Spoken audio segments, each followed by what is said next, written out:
Čítajte, pekne čítajte. Znášajte vajcia.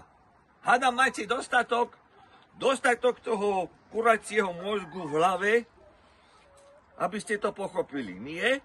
Však keď to pochopili aj takí, čo to píšu teraz po tých asfaltkách, a to je jedna úroveň, kapacita mozgová, tak hádam, by ste to mohli aspoň jedna dobre navnímať. No čo, a furt len chodia za mnou, by ma aj tu zehrali. Pane Bože, však je konsolidácia, musíme šetriť. Za čo chcete tí vajce?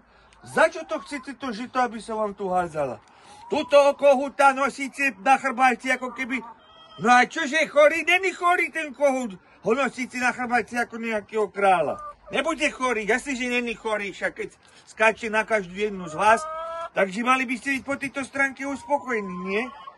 Takže žiadne takej, na moje slova nedajte, tak láskavo čítajte. A jedna aspoň, keď to pochopí, tak možno, že do 17.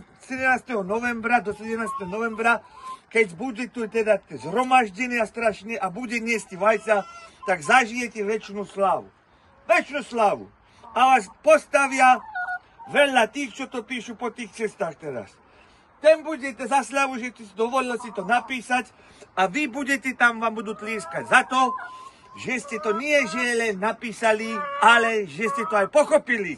A to je dôležité, že používajte ešte svoj kurací rozum. Keď ho používate, daleko to dotiahnete. Možno až na gymnázium. Tak, lúčim sa s vami nádejou a vierou, že tento názor, ktorý tu prezentujeme pre túto hydinu, bude mať takú istú trváčnosť, ako aj moje reči. Dovtedy, pokiaľ nezaprší. A potom už ani pamiatka po tom všetkom. Ani po tých, čo to písali, ani na tých, ktorí to čítali. S láskou, vaša Boženka.